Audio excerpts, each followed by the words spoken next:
Oke. Untuk selanjutnya ini Ibu Waude. Ini sebelumnya kan juga pernah udah ikut ya, Waude ya? Ya Bu, udah pernah dulu yang standar 1 sampai standar 4. Alhamdulillah. Ini yang kedua ya. Yang ketiga nih. Oke, sorry yang ketiga. Iya betul yang ketiga. Oke, sehat-sehat ya di sana ya. Iya. Terima kasih. Ya, kemudian ada Ibu Titik. Selamat siang Bu Titik. Ya, assalamualaikum. Waalaikumsalam warahmatullahi wabarakatuh. Dari daerah mana Bu Titik? Dari daerah Gresik, Jawa Timur. Gresik Bu Meti. Ya. Subhanallah, jauh nih Bu Titik nih. Ya, jauh banget nih dari Jawa Timur. Dari perwakilan PAUD atau TK mana Bu? Dari KB Putra Harapan. Oke, dari KB Putra Harapan. Ini adalah yang pertama atau yang kedua? Sudah yang ketiga. Sudah yang ketiga. yang Alhamdulillah. Baik, terima kasih Bu Titi. Selalu mengikuti ya, terima kasih. Ya, selalu mengikuti. Insya Allah ilmunya bermanfaat ya Bu ya. Amin ya. Amin. Oke, untuk selanjutnya ada Ibu Ari Afriani. Selamat siang Ibu Ari. Halo, Assalamualaikum Ibu Ari. Untuk itu, ya. Waalaikumsalam. Oke, sehat Bu? Kurang sehat sebetulnya. Oh, kurang sehat. Ya Allah, semoga Allah angkat penyakitnya ya Bu ya. Amin. Kalau boleh tahu dari mana Bu? Dari Bandar Lampung Bu. Bandar Lampung. Ya, subhanallah. Ya Allah, selamat datang Bandar Lampung. Perwakilan dari KB atau TK mana Bu? TK Bu, TK IT Unggul Gemilang. Oke, TK IT Unggul Gemilang. Selamat datang. Ini yang pertama atau yang ketiga untuk webinar? Yang kedua. Oke, semoga ilmunya bermanfaat ya Bu ya. Ya, maaf ya saya matikan kamera mungkin ya. Iya, silakan. Nggak apa-apa Bu. Silakan. Terima kasih. Ya. Assalamualaikum. Waalaikumsalam warahmatullahi wabarakatuh. Kemudian ada Ibu Rosna. Selamat siang Ibu Rosna. Halo, selamat siang Ibu Rosna. Halo, oke kita skip dulu ya. Ini ada Ibu Asmini yang udah standby nih Bu videonya. Selamat siang Bu Asmini. Selamat siang, Assalamualaikum Bunda Yana. Waalaikumsalam warahmatullahi wabarakatuh. Ibu dari daerah mana kalau boleh tahu Bu? Dari Yogyakarta. Wow, Yogyakarta. Itu Yogyakarta tuh salah satu destinasi favorit saya Bu untuk liburan. Gimana Jogja hari ini Bu? Kemarin ada sebagian ada yang hujan es. Oh iya, sempat ada di berita itu ya hujan es. Kalau di Ibu sendiri aman kan Bu?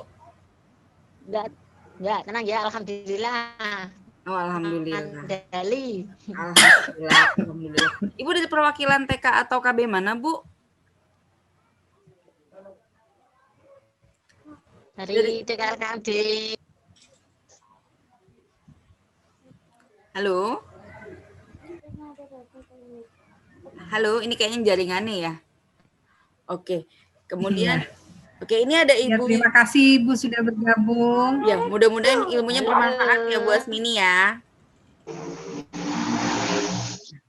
Kemudian ada Ibu Yulisatul. Mendung Bu. Iya. Halo Ibu Yulisatul. Oke, assalamualaikum Ibu. Apa kabar? Voice-nya ya, untuk suaranya boleh di-unmute dulu Bu. Oke, baik Bu. Alhamdulillah baik. Dari daerah mana Bu, kalau boleh tahu? Sumeneb, Madura. Sumeneb, Madura. Masya Allah, jauh-jauh nih Alhamdulillah. Ini yang webinar yang pertama, kedua, atau yang ketiga? Yang ketiga Bu. Yang ketiga, Alhamdulillah. Berarti terus mengikuti ya. Masya Allah. Oke, semoga ilmunya bermanfaat ya Bu ya. Oke. Kemudian ada Ibu Asmini. Ibu Asmini, selamat siang. Halo, selamat siang Bu Asmini. Halo. Alhamdulillah, tapi sini mendung Bu. Oke, mendung. Ya, nggak apa-apa semua. Baik-baik sehat-sehat ya Bu sana ya. Sinyalnya sering hilang. Iya, Nji Bu. Rapopo. Nggak apa-apa, Bu, nggak apa-apa. Nanti ini kan kita rekam, gitu. Nggak apa-apa. Oke. Nuwun budayana. Ya. Oke, Bu Asmini. Ini ada Bu Asmini. Untuk video bisa di standby, Bu. Mau lihat dulu, kita mau sapa-sapa. Ya, sebentar. Ye.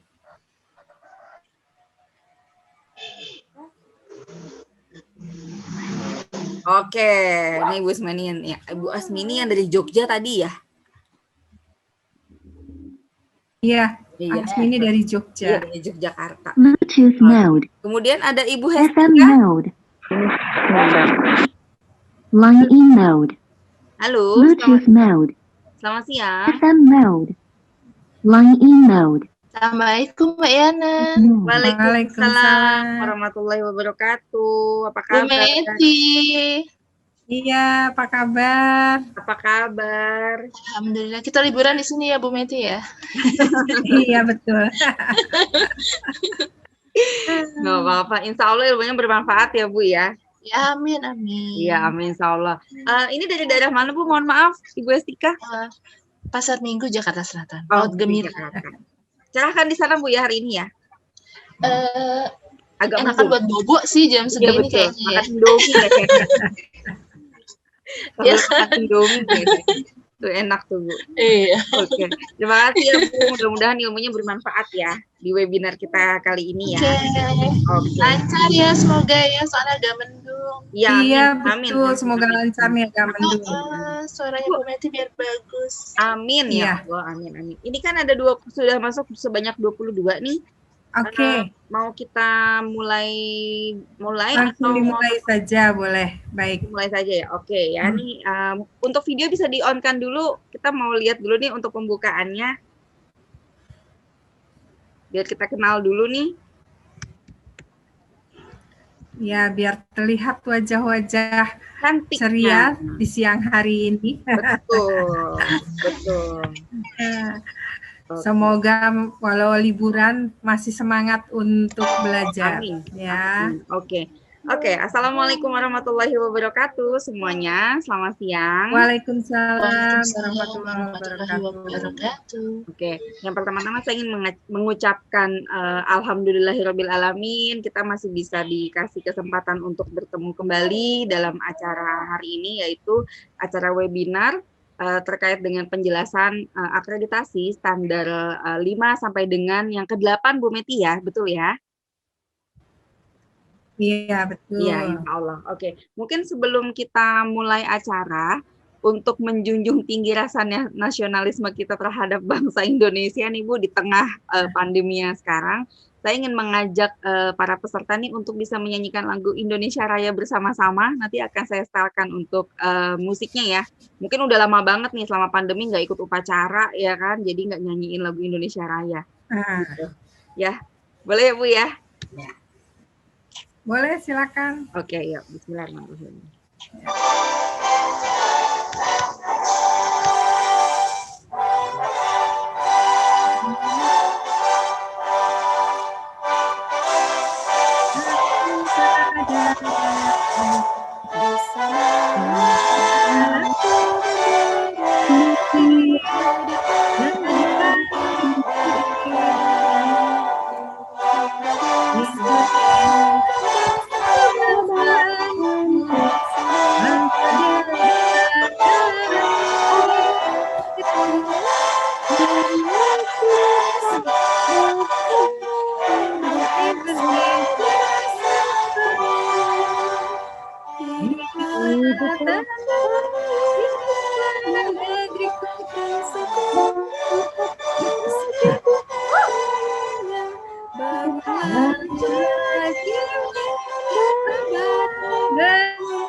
Oke, terima kasih. Alhamdulillah.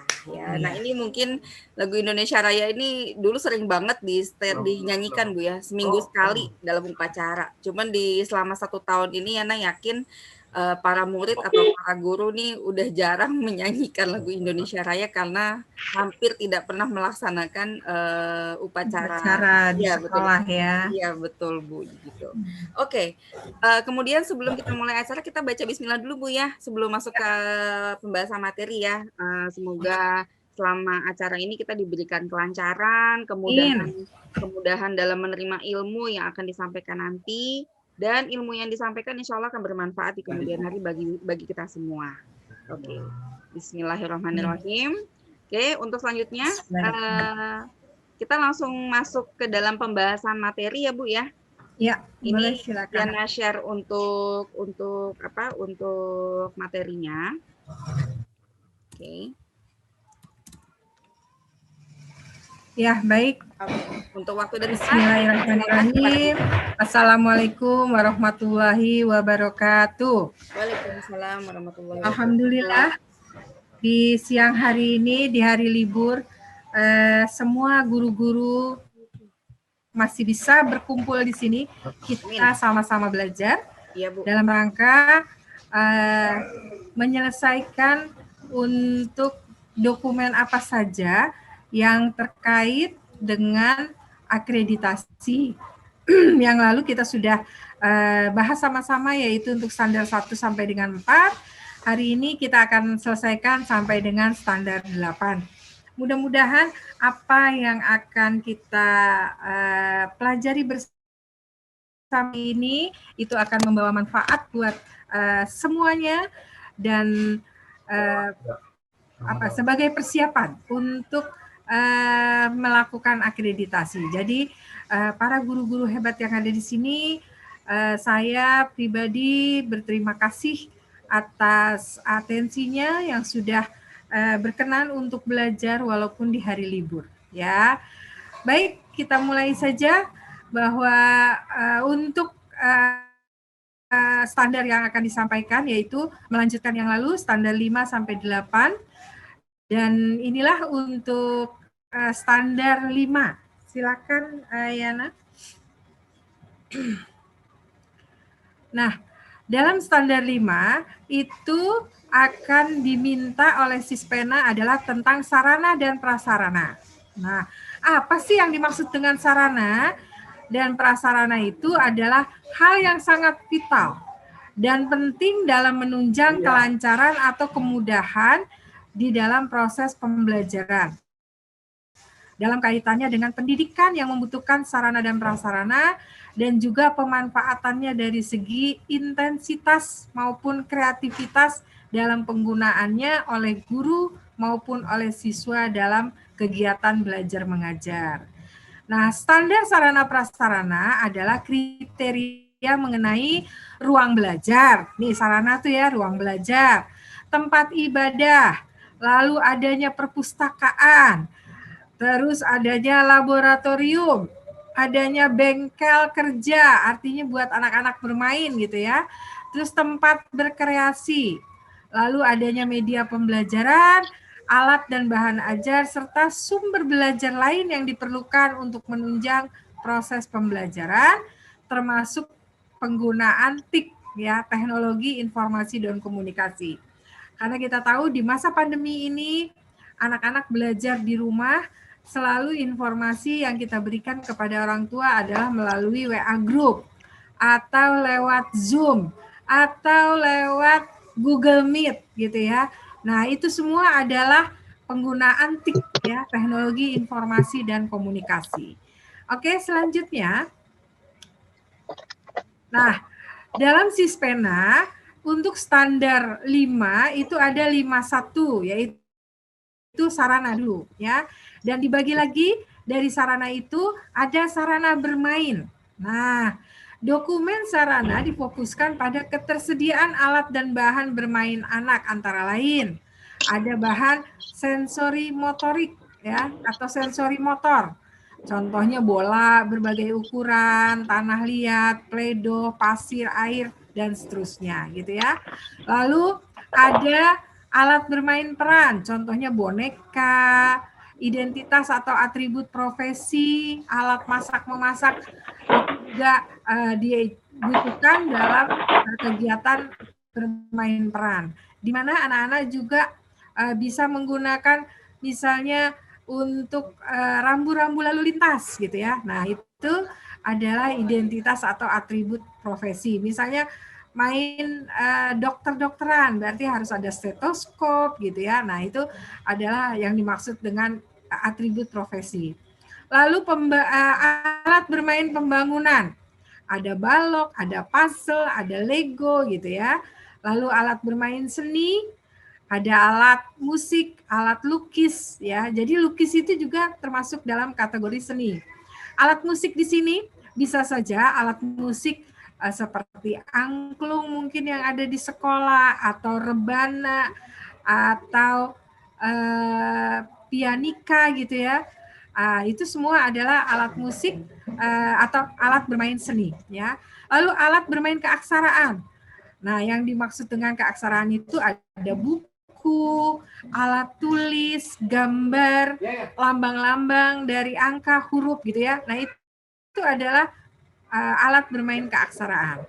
Lalu ada alat bermain luar atau APE luar biasa disebut, ada perosotan, ayunan, tangga pelangi, papan titian, sepeda kecil roda 3 dan roda 2. Misalnya seperti itu.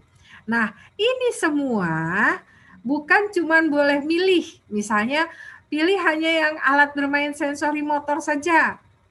Itu tidak, tapi semuanya harus dimiliki oleh sekolah. Jadi bagi sekolah yang belum memiliki ini, mulai sekarang coba dicicil ya. Mudah-mudahan tidak lama lagi akan ada BOP, bantuan operasional pendidikan ya. Nah, itu bisa dimanfaatkan untuk pembelian alat-alat bermain anak. Atau bahkan ada dari Dinas Pendidikan itu suka langsung memberikan alat bermain ya, APE dalam gitu ya. Nah, itu biasa juga ada, atau APE luar. Nah, ini semua harus dimiliki oleh sekolah, walaupun misalnya cuma ada baloknya 1 set gitu ya, puzzle-nya 1 set, Legonya 1 set, nggak apa-apa. Artinya sekolah sudah punya walaupun secara jumlah belum memenuhi ya. Kenapa? Karena yang idealnya adalah kalau untuk balok itu satu anak 1 set, bukan 1 set dipakai beberapa anak gitu ya. Jadi mohon sekolah memperhatikan ini, bahwa nanti pada saat pembelajaran dengan menggunakan balok itu diupayakan 1 set balok untuk 1 anak gitu ya, bukan 1 set digunakan oleh beberapa anak gitu ya. Nah, itu yang perlu diperhatikan oleh sekolah, karena biasanya ada beberapa asesor yang kadang-kadang mereka mana baloknya gitu ya, pada saat mereka visit, oh ini Bu, loh cuma segini, iya, terus kenapa tidak digunakan misalnya, karena kadang-kadang ada balok-balok yang masih tersimpan rapi, masih di packing gitu ya. Nah, ini yang kadang-kadang membuat asesor akhirnya tidak mencontreng bagian ini, karena dianggap tidak digunakan kalau masih tersimpan rapi gitu ya. Kalaupun ada misalnya balok itu tidak sesuai jumlah murid, tetap kadang-kadang ada asesor yang masih berkenan untuk mencontreng ini. Jadi sekolah itu punya, walaupun nanti ada catatannya jumlahnya tidak mencukupi gitu ya, atau belum sesuai jumlah peserta didik itu ya. Terus alat musik tuh tidak harus punya organ gitu ya, tidak harus punya. Yang jelas alat musik itu misalnya di sekolah kreatif gitu ya, ada yang menggunakan rebana gitu ya, boleh, atau menggunakan angklung gitu boleh gitu ya, atau alat lainnya. Yang dimaksud dengan seni ini misalnya alat lukis tuh ada cat air, ada kuas, ada, nah itu. Jadi mohon nanti sekolah itu buat dokumentasi fotonya per jenis ini, per jenis alat bermain ya. Jadi di sini kalau dilihat jumlahnya semuanya ada 6 bagian ya. Jadi ada sensori motor, bermain peran, pembangunan, seni, keaksaraan, sampai dengan APE luar. Nah, jadi di fotonya jangan sekaligus gitu ya. Dikelompokkan seperti ini nih, dikelompokkan. Ini hanya contoh saja dikelompokkan gitu ya. Nah, itu adalah untuk sarana bermain. Oke, lanjut berikutnya. Nah, ini yang 5.12 yaitu ketersediaan sarana. Kalau tadi kan 5.11. Nah, dokumen sarana lainnya yang harus dimiliki minimal itu difotoin tuh tersendiri. Ada listriknya. Yang difoto itu bukan lampunya tapi meteran listriknya itu ya. Lalu instalasi air. Nah, yang difoto juga instalasinya. Kalau seandainya tidak menggunakan pump, berarti kan menggunakan jet pump gitu ya, atau pakai sanyo. Nah, itu yang difoto gitu ya. Nah, itu yang difoto. Lalu ada toilet dengan air bersih. Nah, ini juga difoto. Terus fasilitas cuci tangan dengan air mengalir. Andai tidak punya wastafel, nggak apa-apa. Misalnya airnya itu pakai ember gitu ya. Nah, terus ada penampungan di bawahnya, lalu ada sabunnya di samping ember yang dikasih air tadi buat anak-anak cuci tangan gitu ya. Boleh. Nah, di samping itu juga diusahakan ada kain lapnya. Jadi di samping itu kalau tidak ada tisu, kain lapnya gitu ya. Itu untuk fasilitas cuci tangan. Lalu fasilitas internet. Kalau punya fasilitas internet gitu ya, kalau pakai modemnya yang difoto. Misalnya dari mana? Dari IndiHome misalnya gitu ya. Itu yang difoto. Terus P3K. Nah, ini nih sekolah harus punya nih P3K-nya seperti ini gitu ya.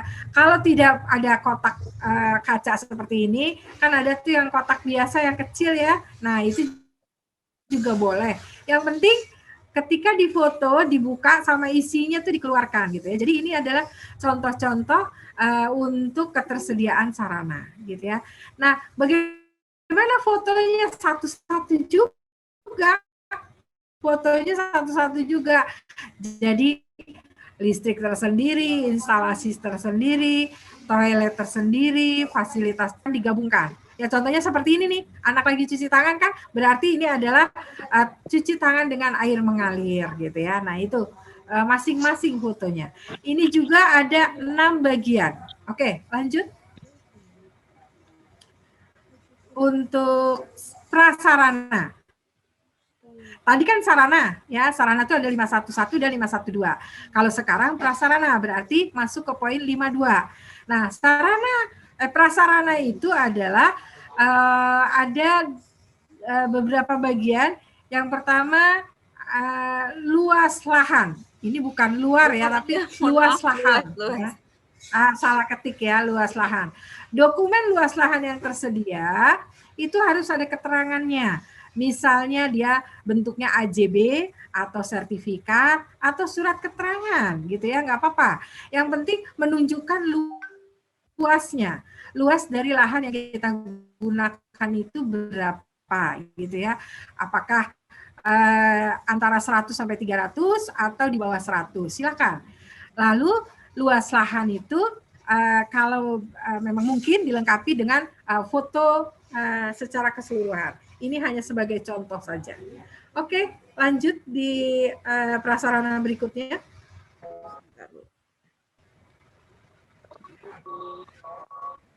Nah, ketersediaan sarana itu adalah status lahan.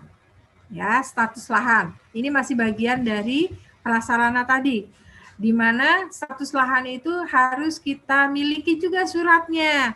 Apakah milik hibah atau sewa atau pinjam pakai. Nah, paling tidak kalau seandainya menggunakan pos RW gitu ya, berarti kan pinjam pakai. Gedungnya sama-sama dengan RW. Nah, nanti harus ada surat contoh seperti ini yang ditandatangani kedua belah pihak dan diketahui oleh kelurahan, misalnya seperti itu, gitu ya. Itu adalah untuk statusnya. Walaupun dia pakainya bareng-bareng atau pos RW, tetap kita harus bikin surat pinjam pakai. Atau kalau misalnya menggunakan pavilion rumah dari kepala sekolah, misalnya gitu. Nah, harus ada perjanjiannya. Jadi di surat pinjam itu atau sewa itu, misalnya suami dari kepala sekolahnya itu meminjamkan kepada istrinya untuk penggunaan sekolah pavilion gitu ya. Nah, jadi harus ada, walaupun itu punya milik sendiri, tapi karena bersatu dengan rumah induk, tetap harus ada surat pinjam pakai gitu ya. Nah, itu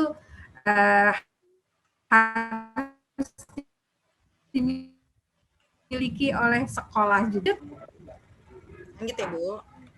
Ya, untuk slide selanjutnya. Nah, ini ketersediaan sarana juga, sekolah harus menyiapkan foto bangunan satuan, yaitu secara keseluruhan dari tampak depan, yaitu harus disiapkan. Lalu ada ruang belajar, ya, ruang belajar anak. Lalu ada ruang guru, ruang kepala sekolah, itu ada ketersediaan APE luar gitu ya, difoto lagi. Jadi fotonya ada dua. Yang halaman itu satu untuk kebutuhan APE tadi, sarana. Terus ada satu lagi, ini adalah untuk ketersediaan sarana, yaitu menunjukkan, oh itu ada halamannya gitu ya. Jadi ini juga harus fotonya masing-masing nih. Fotonya masing-masing. Ruang guru tersendiri, ruang kepala sekolah tersendiri gitu ya. Andai tidak memiliki ruang kepala sekolah, tapi dia bergabung dengan ruang guru, nggak apa-apa gitu ya. Nanti tinggal dikasih keterangan. Ini adalah ruang guru dan ruang kepala sekolah gitu ya. Atau dia tidak memiliki ruang guru, artinya ruang gurunya bersatu dengan ruangan itu di fotonya dua kali. Satu adalah sudut tempat meja guru, satu lagi fotonya adalah ruangan yang memang ada fasilitas meja kursi buat anak belajar gitu ya. Nah, itu fotonya. Jadi ini kayak gini nih contohnya. Ini kan ruangan belajar anak. Padahal di salah satu sudutnya itu adalah ruangan guru gitu ya. Jadi boleh, nggak apa-apa. Yang penting kita menunjukkan bahwa di dalam ruang belajar anak juga ada ruang atau meja untuk guru gitu ya. Oke, lanjut silakan. Sebentar, Bu.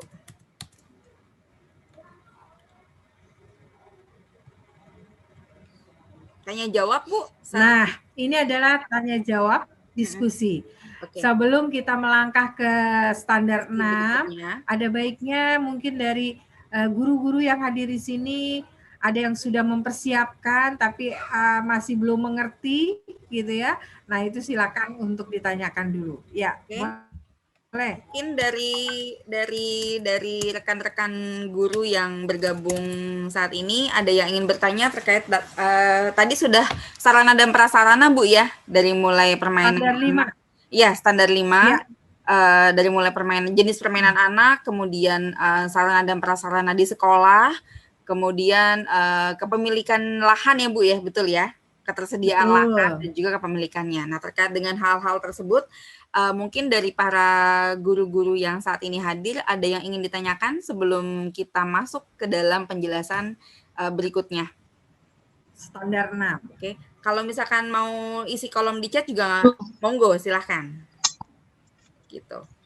Ya, boleh. Bu Meti boleh bertanya, Bu Meti, Mbak Yana. Boleh, silakan dengan ya. Siapa? Assalamualaikum Bu Meti. Hestika ya. Hestika. Ya. Bu Meti, aku mau bertanya untuk ini kan nanti semuanya itu difoto ya Bu Meti ya. Jadi setiap 51.1 itu ada 6 foto. Lalu saya mau bertanya gini, kita itu fotonya kita foto lalu kita tempel di kertas atau nanti di print gitu loh Bu. Itu kan ada bedanya ya. lalu di kertas apa kita memakainya biar sama seragam semua. Jadi kadang-kadang biar nggak disalahin sama asesornya, Bu. Kita takut sama asesornya. Iya, Iya, Bu Hestika, terima kasih untuk pertanyaannya. Mungkin juga ini berlaku buat rekan-rekan guru yang lain ya, bahwa setiap persyaratan itu khususnya untuk sarana prasarana memang ada dokumentasinya berbentuk foto gitu ya. Nah, ketika asesor datang, memang itu ada yang di print gitu ya. Kan kalau misalnya sekolah buka Sispena itu kan langsung diupload ya. Nah, sementara pada saat asesor datang dia kepingin lihat mana sih gitu hasil dokumen yang sudah diupload itu gitu di samping melihat fisiknya. Jadi ada yang sudah di print. Nah, terus standarnya ngeprintnya pakai kertas ukuran apa? Sebenarnya nggak ada standar, apa aja boleh. Boleh A4, boleh folio. Bisa saja dalam satu lembar itu ada 2 foto misalnya, tapi ada keterangan di fotonya. Oh, ini adalah ruang kepala sekolah, terus yang satunya lagi adalah ruang guru misalnya gitu. Atau kalau ruang guru sama kepala sekolah jadi satu nggak apa-apa. Kasih keterangan ruang guru dan kepala sekolah misalnya gitu. Terus di bawahnya ada foto lagi adalah ruang belajar anak. Boleh seperti itu. Jadi sebenarnya tidak ada ketentuan pakai kertas apa, tapi alangkah baiknya kita sendiri ini yang menyeragamkan gitu ya. Misalnya dokumen kita semua pakai ukuran folio, berarti semuanya pakai folio kan biar di tatanya lebih rapi ya Bu ya. Bagus gitu, rapi gitu ya. Jangan ada yang A4, ada yang folio, akhirnya jadi ada yang panjang, ada yang pendek gitu ya. Nah, itu sebenarnya bisa disiasati oleh kita. Kalau mau terlihat rapih ya semua disamakan pakai gunakan kertas folio saja atau A4 saja gitu ya. Nah, asesor sendiri sebenarnya bukanlah hal yang menakutkan gitu ya. Yang penting dokumennya ada, tidak akan ada masalah. Nah, biasanya yang membuat asesor itu menjadi sedikit mendesak atau mengintimidasi gitu ya sekolah, karena ditanya ini ada Bu, kami sudah upload, lalu buktinya mana? Nah, itu yang kadang-kadang suka terabaikan ya. Jadi kalau misalnya kita udah bilang di-upload, kan dia mau lihat tuh yang di-uploadnya ada nggak buktinya di sekolah gitu. Nah itu, jadi atau kalau yang di-upload itu adalah kebutuhan Sispena, sistemnya. Kalau yang di-print adalah kebutuhan untuk asesor melihat langsung gitu ya. Jadi dua-duanya harus ada gitu ya. Mudah-mudahan itu bisa dipahami ya Bu Hestika. Dan insya Allah kalau kita lengkap dokumennya, asesor juga tidak akan memberikan penekanan-penekanan atau intimidasi tadi gitu ya. Insya Allah enggak kok ya. Oke, ada pertanyaan di room chat. Ini ada pertanyaan lagi di kolom chat Bu. Ya. Mau ikut akreditasi tapi untuk bangunannya masih numpang, bisakah? Gitu. Oke, nggak apa-apa. Ini pertanyaan dari Ibu Suhartini ya. Ya, Ibu Ipit Suhartini. Ya, mungkin buat teman-teman lain yang memang masih numpang, nggak apa-apa. Walaupun numpang, tetap kan bisa ada surat perjanjian sewa atau pinjam pakai, gitu ya. Nah, untuk pinjam pakai ini, nanti di situ dituliskan bahwa yang memberikan misalnya nih, numpang di rumah salah satu warga. Nah, warga pemilik rumah itu harus buat surat. Dia sebagai pihak pertama meminjamkan kepada PAUD atau TK tersebut di pihak kedua, lalu disebutkan berapa luas lahannya yang dipinjamkan untuk bangunan anak-anak belajar dan berapa lama gitu ya. Karena kadang-kadang ada asesor yang suka hal-hal kecil begitu jadi masalah ya. Kalau kita sudah menyebutkan bahwa ini adalah surat sewanya atau pinjam pakai Dan di sana disebutkan, kan kalau pinjam pakai dengan pos RW misalnya ada tidak membayar, free gitu ya. Itu juga disebutkan bahwa untuk pinjam pakai ini berlaku selama 3 tahun gitu ya, tanpa biaya misalnya seperti itu gitu ya. Nah itu harus ada. Jadi nggak masalah mau akreditasi walaupun menggunakan pos RW atau rumah warga atau posyandu, nggak masalah ya. Jadi boleh saja, hanya tadi surat pinjam pakainya Harus dilengkapi dilengkapi. dengan berapa lama kita boleh menempati itu gitu. Jangan yang sudah lama, misalnya gini, kita sudah di sekolah tersebut atau menggunakan tempat itu udah 5 tahun yang lalu gitu ya, yang dikasih surat yang lama gitu ya. Nah di surat yang lama tidak disebutkan berapa tahun misalnya penggunaannya. Nah ini kita perbaharui aja bahwa penggunaan adalah selama 3 tahun, 5 tahun boleh gitu ya. Jadi harus ada ketelitian dari khususnya kepala sekolah melihat kembali dokumen yang ada. Kalau sudah masa berlakunya habis atau out of date gitu ya, nah itu harus diperbaharui gitu ya. Itu Bu Suhartini. Semoga menjawab pertanyaannya tadi ya. Mudah-mudahan juga buat yang lain bisa Wakili ya, sama juga. Nah mungkin gini Bu, Yana ingin ingin menanyakan terkait dengan masalah absensi. Penjelasan sih sebetulnya untuk lebih jelas lagi nih. Ini agak sedikit sebelumnya, cuman memang masalah absensi ini ternyata banyak juga nih Bu yang tanya gitu kan setelah webinar kemarin gitu melalui Japri gitu. Nah untuk absensi guru, ya ini kan kondisinya kan lagi daring ya Bu ya. Nah untuk pelaksanaannya, pilihannya itu kan pertama bisa melalui WhatsApp atau penggunaan aplikasi timestamp yang kemarin itu sempat Yana tanyakan ke Ibu gitu kan. Nah, kemudian ada juga yang tetap apakah harus tetap melakukan absensi tanda tangan gitu Bu di sekolah, karena kan memang tidak setiap hari ada di sekolah nih sekarang kondisinya. Atau memang cukup dengan timestamp yang digunakan untuk pelaksanaan akreditasi ini, atau sebaiknya dua-duanya dilakukan gitu. Timestamp ada, kemudian tanda tangan ada. Nah untuk tanda tangan ini pelaksanaannya mungkin kalau memang diharuskan nih Bu, apakah dibuatkannya itu seminggu sekali nih guru datang gitu kan, pokoknya setiap datang ke sekolah wajib tanda tangan. Nah itu biasanya dengan kondisi yang daring seperti itu, pihak asesor ini mengkondisikan absensinya itu seperti apa sih Bu? Gitu. Oke, baik. Jadi kalau dalam masa pandemi seperti tahun kemarin itu untuk absensi tidak terlalu menjadi dipermasalahkan. Kenapa? Jadi kalau misalnya sekolah punya dokumennya hanya tanda tangannya pakai paraf gitu ya setiap kali datang ke sekolah, itu boleh. Atau dengan menggunakan digital ya yang timestamp tadi, nah itu juga boleh. Jadi terserah kalau tanda tangan tidak menjadi fokus, yang penting di kegiatan. Nah di kegiatan ini mengulas yang lalu ya. Iya Bu. Kan guru-guru kan misalnya nge-share untuk RPPM di minggu ini gitu ya. Nah itu di screenshot hasil WA grupnya itu di screenshot gitu. Nanti dipindahkan ke laptop.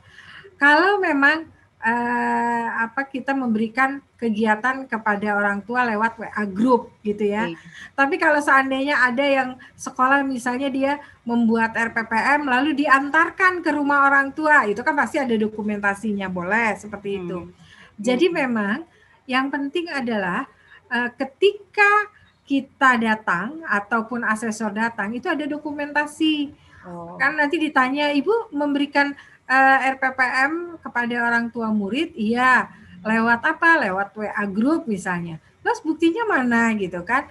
Udah ada gitu. Akhirnya begitu lagi asesor datang cari-cari nih, nggak ketemu ya. Kenapa? Karena udah kehapus sama gurunya. Lalu tanyain ke wali murid, di wali murid juga sudah kehapus gitu.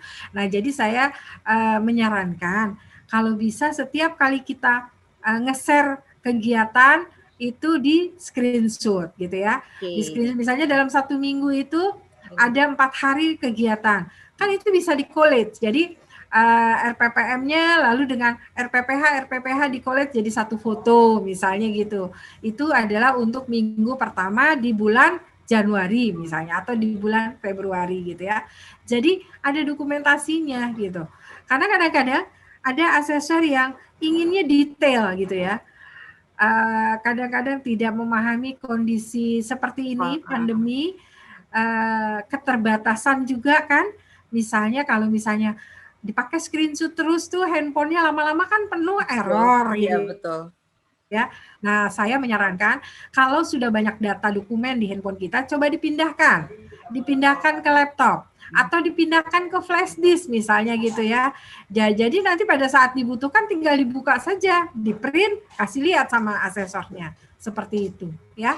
Jadi untuk tanda tangan tidak terlalu menjadi fokus sebenarnya bagi saya, tapi nggak tahu asesor yang lain.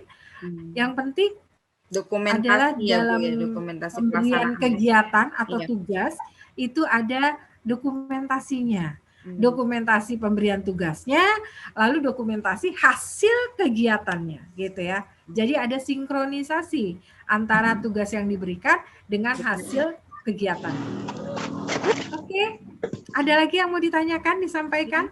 Baik, ini ada beberapa yang baru masuk sudah juga. Ada 27 yang hadir ya. 9 nih Bu total semuanya. Ya. Alhamdulillah. Oke. Mungkin Maka, bisa kita langsung mulai lagi ya Bu. Kalau memang tidak ada lagi yang mau ditanyakan seputar sarana prasarana, kita lanjut ke standar 6. Oke. Ada lagi kah?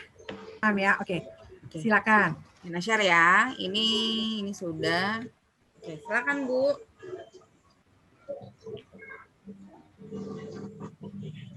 Di standar 6 masih lewat? Ini masih standar 5.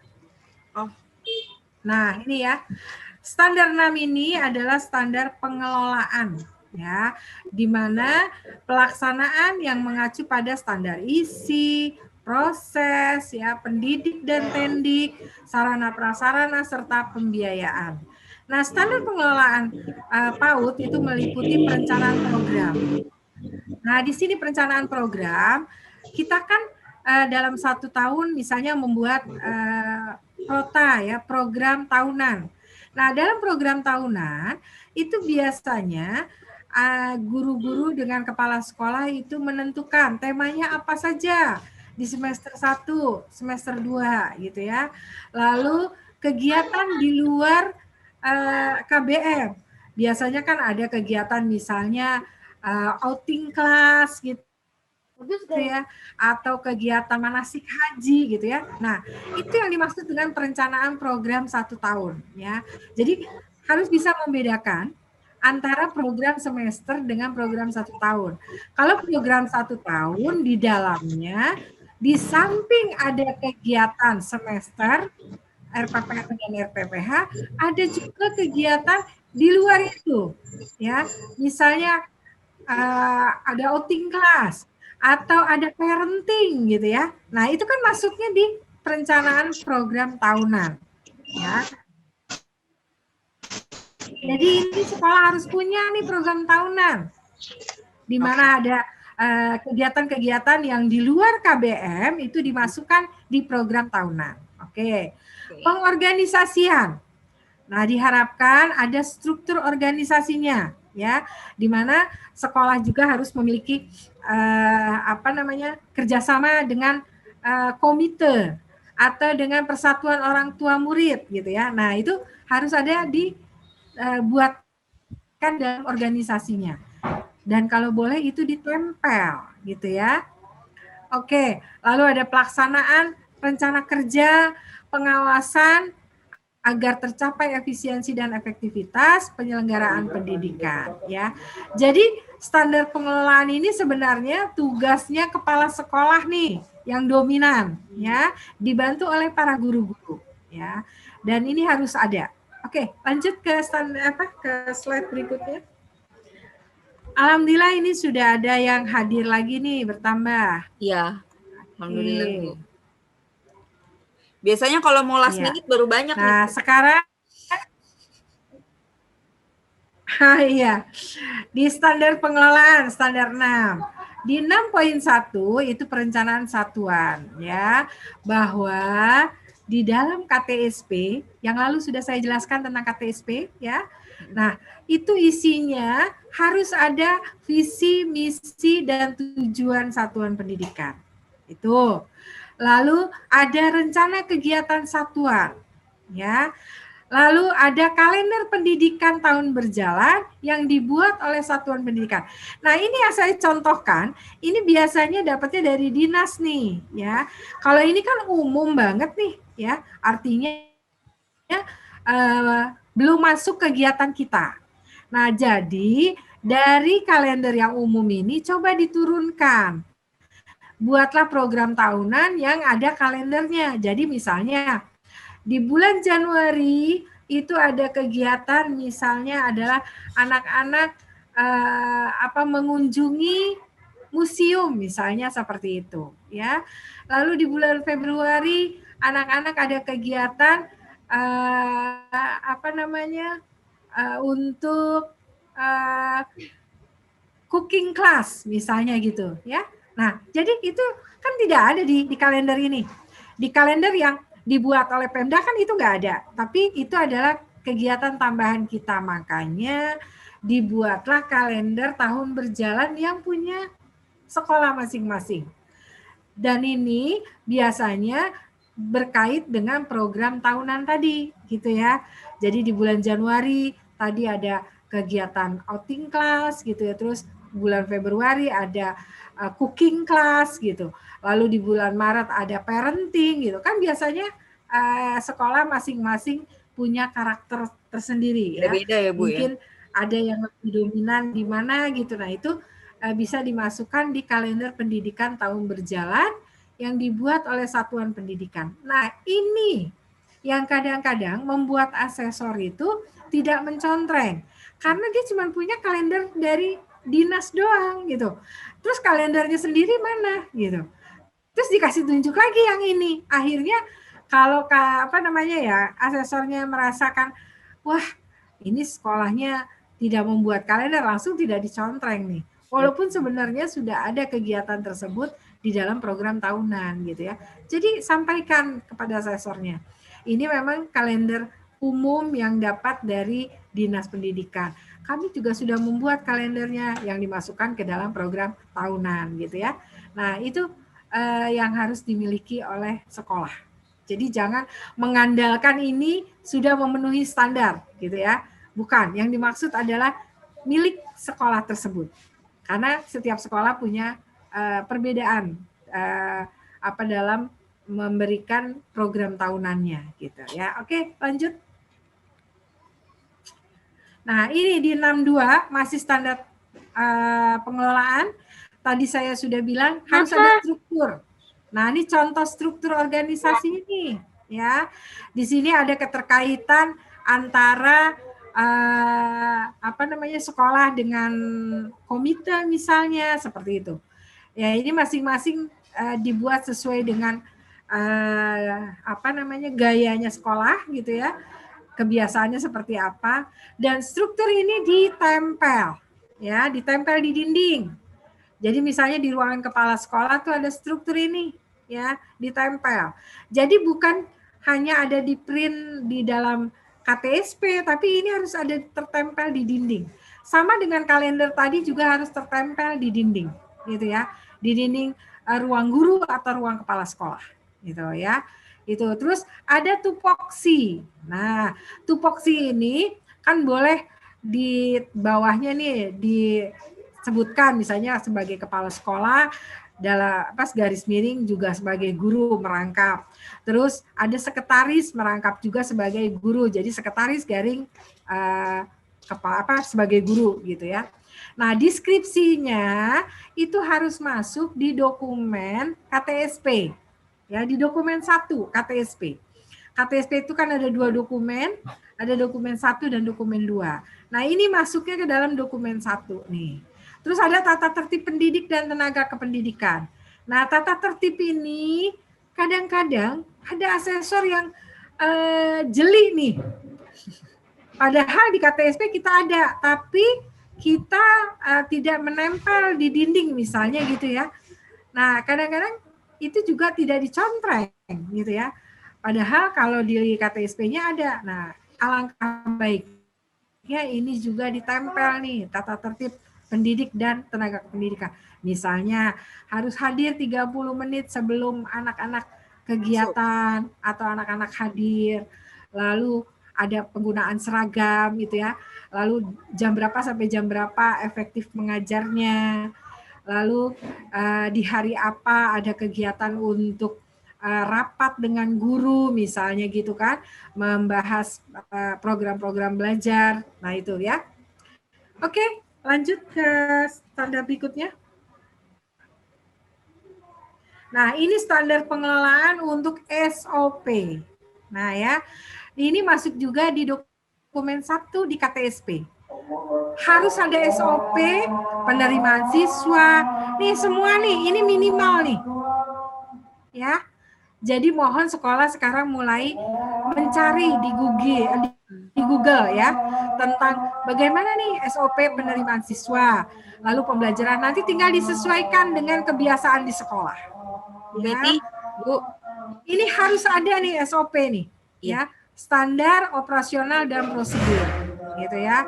Lalu ada juga pembelajaran. Ini pembelajaran biasanya ada SOP ketika anak datang, ketika anak belajar, ketika anak membereskan mainan, ketika menutup pembelajaran. Ya, di pembelajaran ini aja ada cabang-cabangnya nih, gitu ya.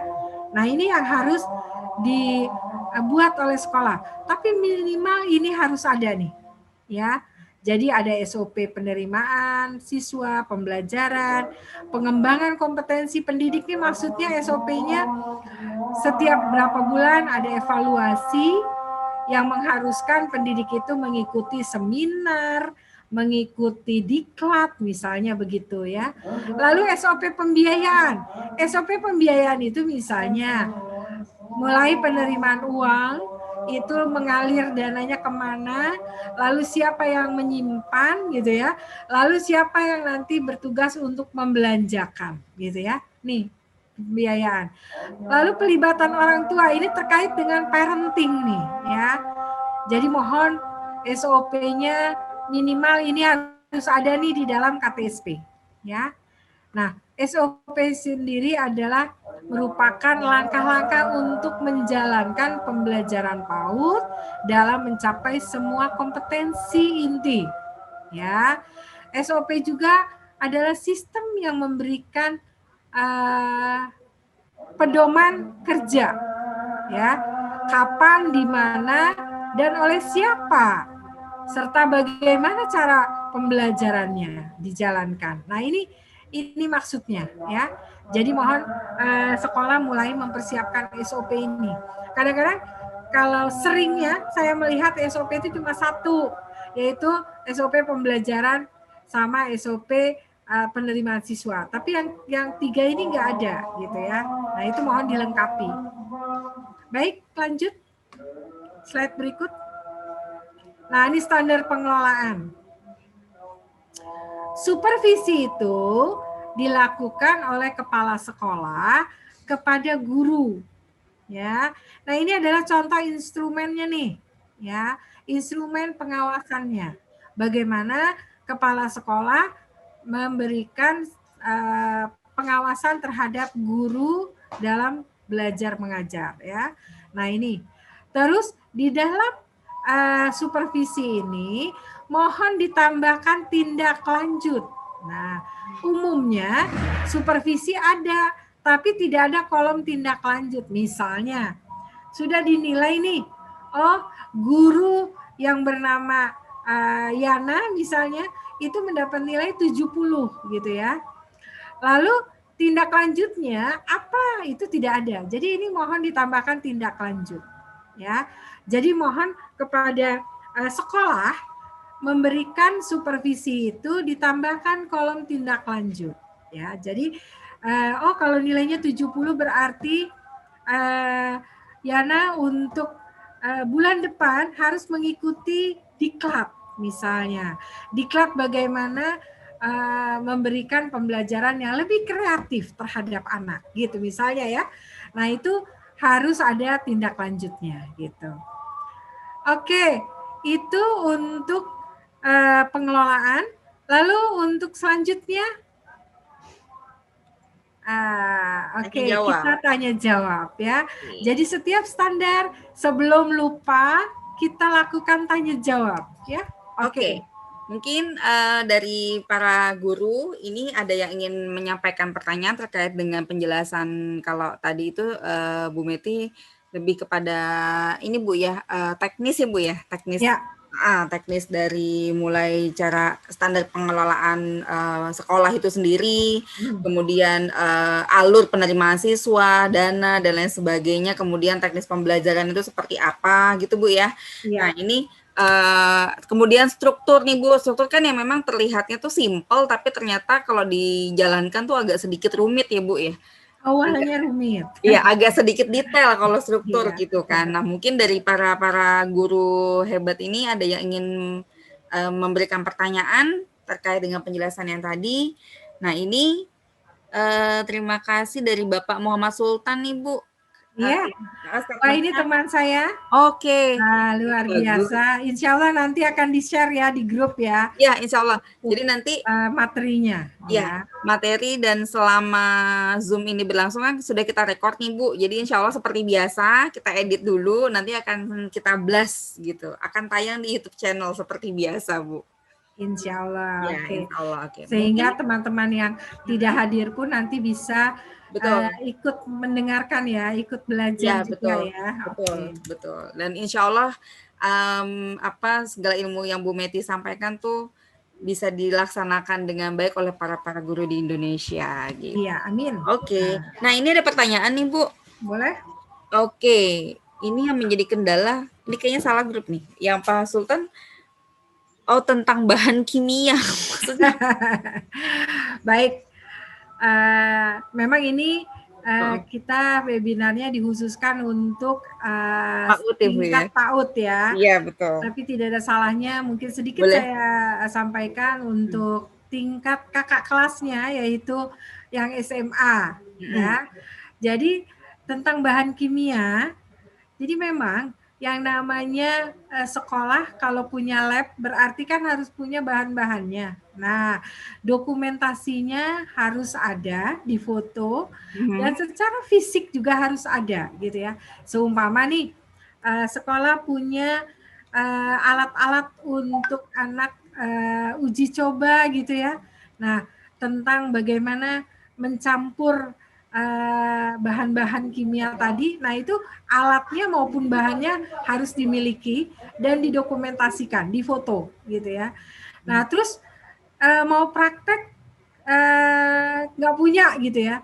Nah mudah-mudahan nih dengan adanya BOS nanti bisa dimulai sedikit-sedikit dilengkapi. Kalau saran saya itu, sama halnya tadi di adik kelasnya yaitu di PAUD menerima BOP, ayo siapin alat-alat mainnya gitu ya.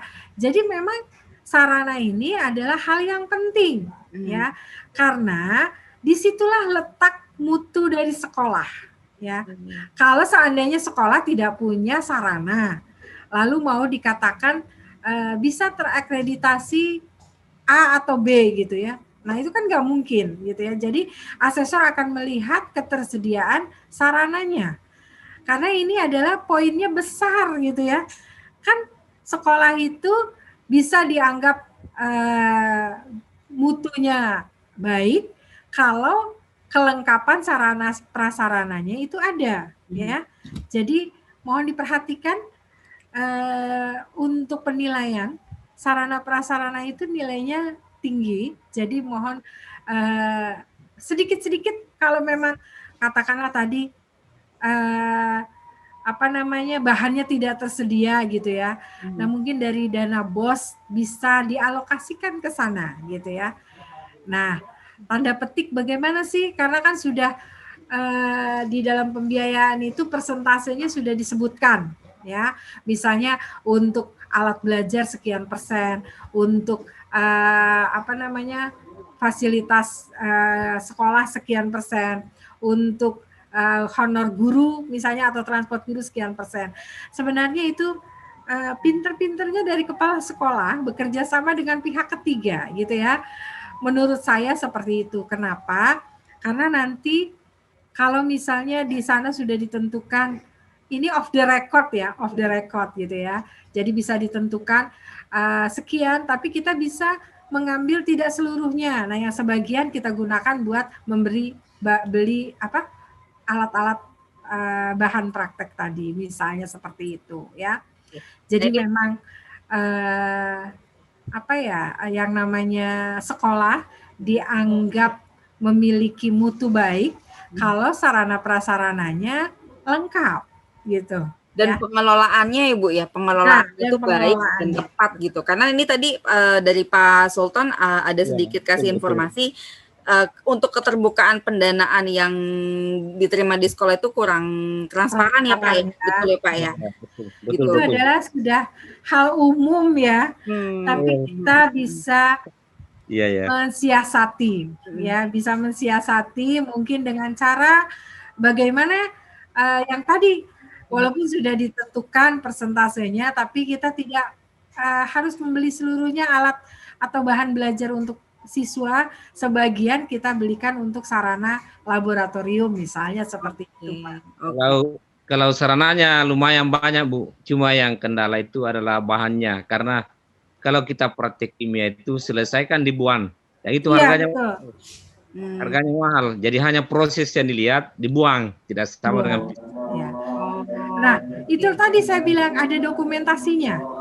Pada saat kegiatan berlangsung, itu difoto, didokumentasikan. Karena asesor juga bisa kita sampaikan untuk bahan tersebut memang sudah habis pakai langsung buang. Tapi ini kami punya bukti loh, fotonya misalnya seperti itu.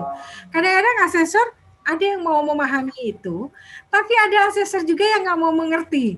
Tetap harus ada. Masa iya habis semua, kata asesor gitu. Pasti ada yang tersisa kan gitu. Nah, itu yang kadang-kadang karakter dari masing-masing asesor juga beda-beda. Ada yang mau memahami, ada yang kadang-kadang loh ini kan harus masih ada sisanya. Mana sisanya? Nah, itu yang membuat guru jadi gerah gitu. Gurunya menjadi orang benar dipakai gitu kan. Iya. Cuma Ya. benar yang tadi Bu Meti sampaikan ya, semua tuh berujung di dokumentasi sih Bu ya. Apalagi di masa pandemi sekarang itu memang dokumentasi ternyata penting banget. Meskipun hanya dalam bentuk screenshot ya Bu ya, screenshot atensi atau informasi. Oke Pak Muhammad Sultan, sudah cukup penjelasan dari Bu Meti. Oke, terima kasih. Terima kasih. Oke. Bu, aku mau tanya dong, Pak Muhammad Sultan ini boleh info dari mana Pak? Karena baru join kayaknya Bu ya. Betul. Masuk. Dari mana? Teman menulis si Meti di Aksarapedia. Oh, di daerah, mohon maaf Pak, tadi kurang jelas suaranya. Di Kajang, Bulukumba sama Negeri 5 Bulukumba, Sulawesi Selatan. Sulawesi Selatan. Sulawesi jauh, Masya Allah. Terima kasih ya Pak Sultan sudah mau bergabung di webinar kita kali ini, Bu. Ya, sama-sama. Oke, mungkin dari peserta yang lain ada ingin menyampaikan pertanyaan lagi terkait dengan penjelasan masalah struktur organisasi, kemudian pengelolaan sarana dan prasarana. Bisa disampaikan melalui kolom chat juga boleh? Boleh, lewat kolom chat. Intinya adalah memang sekolah itu jangan mengabaikan atau melalaikan untuk mendokumentasikan, ya. Apalagi di masa pandemi ini, justru dokumentasi itulah yang nanti akan banyak dilihat pada saat dilakukan akreditasi, gitu. Ya. Oke, kalau tidak ada pertanyaan, mungkin rasanya yang lain masih mikirin apa yang mau disampaikan. Kita lanjut ke standar 7, ya. Oke, sebentar. Ya, siapin, Bu. Standar 7. Bu. Ya, teman-teman, memang kadang-kadang kita keterbatasan sarana handphone misalnya ya. Nah, itu juga bisa disiasati dengan dipindahkan ke flash disk, ke laptop gitu. Baik, kita lanjut ke standar 7. Standar 7 adalah pembiayaan di mana dalam pendidikan anak usia dini khususnya itu meliputi biaya operasional dan biaya personal. Apa saja sih yang dicakup untuk biaya operasional? Itu adalah untuk gaji pendidik, tenaga kependidikan, tunjangan yang melekat, penyelenggaraan program pembelajaran, lalu pengadaan pemeliharaan sarana prasarana, serta pengembangan SDM. Nah, kan tadi saya bilang, di kegiatan sekolah itu harus membuat program tahunan. Ya, jadi jangan sekolah tuh hanya bikin sekali program tahunan saat dibuka, lalu tahun-tahun selanjutnya nggak ada. Padahal kegiatannya ada, tapi tertulisnya tidak ada. Kadang-kadang begini, oh kami sudah melakukan kok kegiatan ABCD, mulai dari bulan Juli, Agustus, sampai ada semua. Lalu asesor tanya, mana Bu programnya? Ini Bu foto-fotonya, hanya seperti itu kan? Nah padahal yang dibutuhkan programnya itu adalah tertulis, ya. Jadi program selama 1 tahun itu tertulis, dilengkapi dengan dokumentasi foto-foto, itu yang benar. Jangan cuma bilang kami sudah melakukan, sudah ada kegiatan untuk semester pertama itu ini bisa sampaikan semuanya. Tapi programnya tidak tertulis. Kadang-kadang ada asesor yang tidak mau mencontreng itu. Orang dia nggak punya program, walaupun dokumentasinya ada, ya. Tapi ada juga yang asesor, ya sudah, kami tunggu, sekarang Bapak bikin atau Ibu bikin nih programnya untuk melengkapi dokumentasi foto-foto tadi. Ada yang begitu, ya. Jadi kembali lagi kita sebagai sekolah mau tidak mau membuat program tahunan itu, ya namanya program tahunan tiap tahun diganti, diperbaharui, ditandatanganin lagi. Kelihatannya kegiatan itu berulang-ulang, tapi justru disitulah ya dilihat bahwa oh sekolah ternyata memang memperhatikan program tahunan ini ya, karena kan tahun ini mungkin akan berbeda dengan tahun depan, gitu ya, atau dengan tahun kemarin, gitu ya. Jadi tahunan itu penting, minimal ya sekolah itu harus punya dokumentasi 2 tahun berjalan, tahun ini dan tahun kemarin, ya. Jangan sampai tahun ini dibuat tapi tahun kemarin nggak dibuat, ya. Nah itu yang diharapkan kepada sekolah mempunyai program tahunan itu setiap tahun memang diperbaharui, gitu ya. Lalu di sini juga ada biaya personal, meliputi biaya pendidikan yang dikeluarkan untuk anak dalam mengikuti proses pembelajaran. Kan setiap sekolah ada dana BOP nih kalau PAUD, ya. Kalau untuk kakak kelasnya ada dana BOS, gitu ya. Ini harus disinkronkan, dimasukkan ke dalam biaya pembiayaan sekolah. Jadi dalam pembiayaan sekolah itu ada pemasukan dari SPP misalnya, lalu ada pemasukan dari donasi, lalu ada pemasukan dari dana BOS atau dana BOP. Ketiga-tiganya harus masuk nih pembiayaannya. Jangan tidak sinkron. Oh, saya punya nih laporan untuk bantuan BOP atau BOS, tapi di dalam pembiayaan sekolah itu nggak masuk, jadi dia terlepas, gitu ya. Nah, ini juga kadang-kadang membuat asesor tidak mencontreng, ya. Jadi kalau memang menerima BOS atau ada donasi yang lain itu dimasukkan ke dalam pembiayaan sekolah. Jadi ada sinkronisasi, gitu ya. Oke, itu lanjut ke slide berikutnya. Nah ini, RAPBS sekolah itu harus ada. Ini pun harus dibuat setiap tahun. Ya. Jangan hanya ketika mau akreditasi dibuat. Nah, andai ini akreditasinya tahun ini, tahun 2021. Nah, yang tahun 2020, walaupun pembiayaannya itu tidak banyak karena pandemi, tetap harus dibuat, ya. Kan saya bilang tadi 2 tahun berjalan, ya. Jadi dibuat. Ini loh, RAPBS-nya biaya investasinya berapa, operasional berapa, biaya personal berapa, gitu ya. Ini Ini harus ada setiap tahun. Yang namanya aja RAPBS tahunan. Mau tidak mau harus dibuat. Nah, ini adalah tugasnya kepala sekolah nih sama bendahara nih, ya, khusus pembiayaan. Jadi jangan kita hanya bilang, kami menerima bos, ini loh laporannya.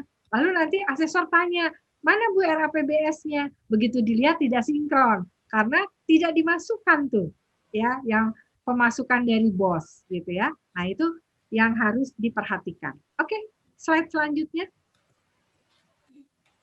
Nah, ini adalah contoh buku kas untuk BOP PAUD, ya. Nah, ini nanti kan bisa buat sekolah masing-masing sesuai dengan cirinya sendiri. Jadi tidak, ini hanya contoh saja. Di sana ada pemasukan dan pengeluaran. Yang namanya administrasi keuangan, yaitu biasa disebut buku kas, harus ada pemasukan dan penerimaan, gitu ya. Pengeluaran. Atau kalau misalnya sekolah nggak mau repot, di luaran juga banyak kok dijual buku kas, gitu ya. Tinggal nanti di sampulnya dikasih identitas sekolah. Isinya sama, ada debit kredit gitu, ya. Jadi pemasukan dan pengeluaran di dalam satu buku itu adalah untuk catatan harian. Misalnya hari ini masuk uang SPP berapa, uang donasi berapa, lalu dikeluarkan buat pembelian alat berapa, untuk pemeliharaan misalnya berapa. Nah, itu adalah catatan pemasukan dan pengeluaran. Yang dimaksud dalam buku kas adalah seperti itu, ya. Oke, lanjut slide berikutnya. Nah, ini adalah laporan keuangan. Kalau tadi catatan harian atau catatan pengeluaran dan pemasukan, ya. Nah, kalau ini bentuknya sudah bulanan, ya, laporan keuangan bulanan, ya, di mana laporan keuangan bulanan ini adalah kita biasanya membuatnya sesuai dengan karakteristik sekolah masing-masing. Ini enggak, kadang-kadang tidak sesuai kalau kita beli. Tapi kalau buku kas secara umum itu bisa dibeli. Tapi kalau ini harus disesuaikan dengan kondisi masing-masing sekolah, gitu ya. Nah, di sini ada biaya investasinya berapa, operasionalnya berapa, secara rekapnya. Jadi laporan keuangan ini adalah rekap dari yang tadi, dari buku tadi. Dari buku kas itu, misalnya pengeluaran untuk bulan ini ada 10 juta, pemasukannya ada 15 juta. Nah, rekapnya dimasukkan ke dalam laporan keuangan ini, gitu ya. Kalau yang tadi rinciannya di buku kas, nah, kalau yang ini adalah rekapnya. Nah, nanti ada laporan bulanan dan tahunan, gitu ya. Nah, biasanya nanti akan ada laporan laba rugi, gitu ya. Jadi dari kondisi ini nanti bisa disimpulkan ada laba rugi. Berapa pemasukan, berapa pengeluaran, apakah minus, gitu ya, apakah tersisa, gitu ya, ada saldo, gitu ya. Nah, itu adalah untuk standar pembiayaan. Oke, lanjut. Slide berikutnya. Tanya jawab, Bu. Tanya jawab lagi seputar standar 7. Silakan teman-teman yang mau menanyakan. Sebentar, Bu. Jadi saya tekankan lagi bahwa di dalam standar 7 pembiayaan itu harus ada aliran kas, buku kas harian, ya. Itu nanti ada lagi rekapnya bulanan dan tahunan, ya. Di mana nanti teman-teman para guru atau khususnya kepala sekolah harus membuat laporan laba rugi dan neraca, ya. Jadi ada 3 nih komponennya di dalam pembiayaan. Ada buku kas harian, ada neracanya, ada laba ruginya. Nah, neraca dan laba rugi itu adalah rekap dari buku kas tadi, gitu, ya. Jadi, oke, teman-teman, itu nanti contohnya seperti apa laba rugi, teman-teman bisa download di Google. Nanti disesuaikan dengan kepemilikan atau yang biasa dilakukan di sekolah atau item yang ada di sekolah. Kadang-kadang kan kalau dari Google tuh lengkap. Kalau yang tidak ada ya nggak usah ditulis, berarti 0 gitu. Tapi kalau yang ada kita isikan, gitu ya. Jadi mohon teman-teman pahami bahwa pembiayaan itu bukan cuma RAPBS saja, tapi harus ada aliran uang tiap hari yang dinamakan buku kas, harus ada laporan laba rugi dan neraca. Nah, ini tugasnya kepala sekolah nih ya. Jadi kepala sekolah dibantu oleh bendahara harus punya dokumen itu ya. Jadi jangan cuma bilang nanti kepada asesor, ini Bu ada RAPBS-nya. Lalu kalau ditanya, mana rekapnya gitu ya. Yang dimaksud rekapnya itu adalah itu tadi, ada neraca, ada laba rugi gitu ya. Dan itu harus setiap tahun dibuat karena kan tiap tahun beda-beda pembeliannya ya. Betul. Jadi jangan cuma bikin 1 tahun saja, tapi harus tiap tahun. Oke ya. Bu, ini ada pertanyaan di kolom chat dari Ibu Ayi S. Ini kan dari wilayah Sukabumi. Bagaimana kalau buku kas hariannya dipisah? Ada buku kas harian infak dari orang tua, buku kas BOP, buku kas sarana, nanti ada laporan keseluruhan. Jadi ini ada 2 buku kas, Bu, gitu. Ya, terima kasih pertanyaannya Bu Ai. Mungkin ini nanti bisa juga buat yang lain. Kalau memang buku kas hariannya dipisah nggak apa-apa. Jadi ada buku kas khusus untuk penerimaan infak dari orang tua, lalu ada buku kas BOP, lalu ada buku kas sarana. Nggak apa-apa.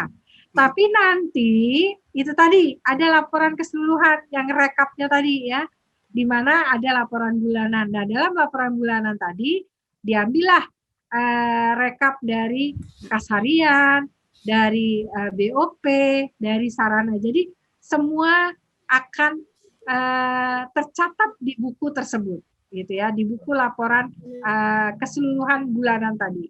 Ya, jadi di rekapnya itu harus menyebutkan, gitu ya. Boleh Ibu Ai, nggak apa-apa. Justru ini kalau memang memudahkan sekolah, seperti ini juga nggak apa-apa. Yang penting memang kan ditanya nanti sama asesor, mana untuk laporan bulanan keuangannya, gitu ya. Nah itu ada, kalau sudah kita punya, kita kan tinggal menunjukkan. Makanya tadi saya bilang, kalau untuk buku kas harian itu bisa kita beli, tapi kalau untuk rekap bulanan, laporan keuangan bulanan harus bikin sendiri karena kan isinya itemnya tuh kan beda-beda, gitu ya. Jadi mau tidak mau kita harus buat tabelnya sendiri. Gitu ya. Kalau mau tahu contohnya seperti apa sih bikin laba rugi, dilihat di Google. Nanti tinggal menyesuaikan saja. Setiap sekolah tentu ada bagian-bagian yang perlu ditambahkan atau yang perlu dihilangkan. Gitu. Itu ya Bu Ai. Semoga bisa dipahami. Ya. Nah, ini untuk selanjutnya pertanyaan dari Ibu Sakila. Untuk pertanyaannya, bagaimana jika kepala sekolah itu mencakup sebagai TU di sekolah? Apakah bisa memenuhi standar 7 ini? Bisa, bisa. Jadi memang di sekolah itu dia sebagai kepala sekolah juga, dia sebagai TU. Kadang-kadang sebagai guru juga. Nih ya, jadi saya paham banget di sekolah itu dia juga kepala sekolah, dia juga bagian keuangan, dia juga sebagai guru gitu ya, perangkap-perangkap nggak apa-apa ya, itu tetap bisa, hanya nanti pada saat menandatangani buku laporan keuangannya, mintalah salah satu guru yang dianggap sebagai bendahara, misalnya gitu. Jadi tetap tanda tangannya ada 2. Ada kepala sekolah yang menandatangani, terus ada TU-nya. Walaupun TU-nya itu dirinya sendiri, tapi minta bantuan kepada guru lain.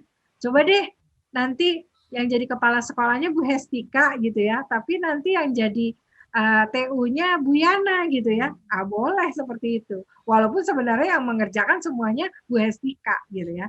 Jadi asesor tuh melihatnya profesional gitu ya. Kenapa? Kalau cuman tanda tangannya orangnya sama, misalnya bendaharanya Bu Hestika, kepala sekolahnya Bu Hestika, kan nggak profesional, ya. Jadi kita harus belajar juga bagaimana profesional, walaupun kenyataannya yang mengerjakan 1 orang. Gitu. Kan dokumentasi itu kan yang dilihat adalah, oh buktinya ada loh gitu, dan orangnya juga memang ada, walaupun secara fisik dia lagi orangnya gitu ya. Jadi seperti itu, Jadi Bu. intinya boleh ya, Bu ya? Boleh. Boleh. Asal di dokumentasinya harus ada 2 orang yang tanda tangan, jangan 1 orang, gitu ya. Ini Itu Bu untuk Sakila, terima kasih. Untuk pertanyaan selanjutnya dari Ibu Ika Widodo dengan pertanyaan, Ibu, kalau untuk PAUD berapa minimal jumlah peserta didik sehingga bisa ikut pada akreditasi? Oke, pertanyaan bagus. Di masa pandemi kita tahu murid-murid banyak yang tidak sekolah, ya, artinya orang tuanya sudah kan belajarnya di rumah, akhirnya mereka anaknya tidak dimasukkan ke sekolah tersebut, ya.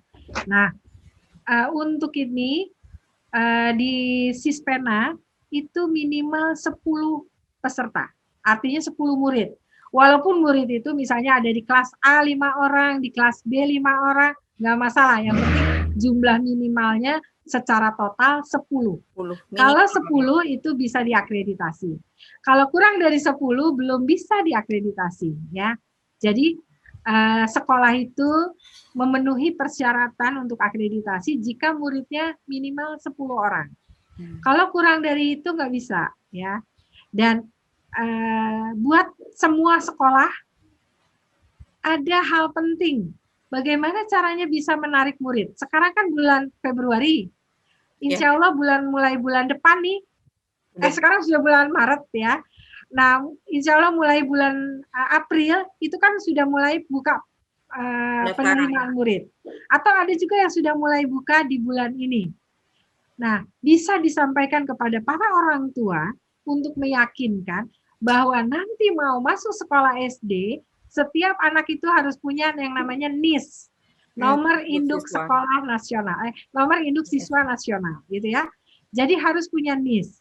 Nah, ini bisa menjadi senjata buat sekolah. Ayah, bunda, kalau anaknya nanti tidak masuk sekolah PAUD atau sekolah TK atau RA, waktu memasuki sekolah SD akan menemui kesulitan. Kenapa? Karena sekarang persyaratannya harus punya NIS, gitu ya. Nah, ini bisa jadi senjata nih untuk menarik kembali murid-murid yang tadinya sudah menghilang dan meyakinkan orang tua betapa untuk masuk sekolah lanjutan itu dibutuhkan NIS dari PAUD ataupun dari TK, gitu ya. Jadi nanti insya Allah murid-muridnya akan bertambah di tahun ini, ya. Jadi ini bisa menjadi senjata buat para guru maupun sekolah di dalam meraih atau beri kepercayaan kepada orang tua memasukkan kembali anak-anaknya ke sekolah. Oke, Bu, ini ada tambahan pertanyaan dari Bu Ika. Betul ya, dari Bu Ika ya? Iya. Sorry. Iya, betul, dari Bu Ika. Apakah untuk jumlah murid itu kan tadi minimal 10 ya, Bu ya, untuk bisa akreditasi. Nah, apakah itu berlaku hanya selama masa pandemi ini atau di luar pandemi pun memang bisa 10 gitu? Iya. Pertanyaan bagus ya.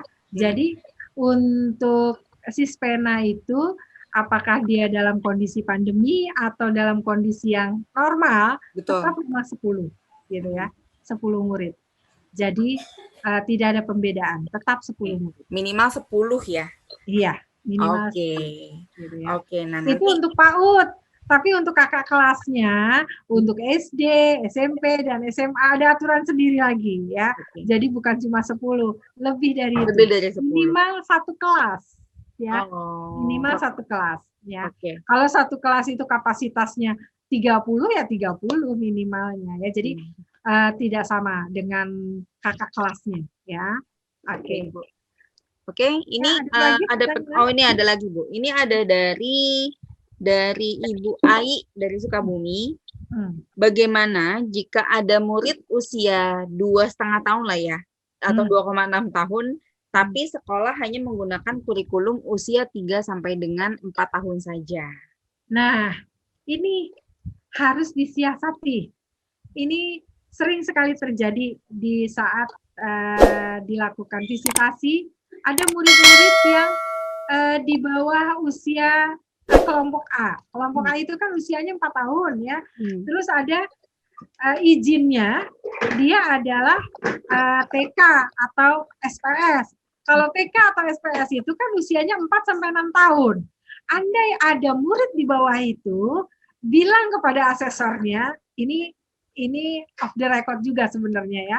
Jadi ini adalah kelas persiapan, ya, kelas persiapan. Jadi memang murid ini usianya belum mencukupi, tapi karena dia mau sekolah, kita bedakan. Ini namanya kelas persiapan untuk masuk ke kelompok A, atau kelas persiapan masuk ke kelompok B misalnya begitu ya. Jadi kalau usianya kurang dari, kan izinnya kan beda. Kalau kelompok bermain memang izinnya usia 3-4 tahun, ya kan?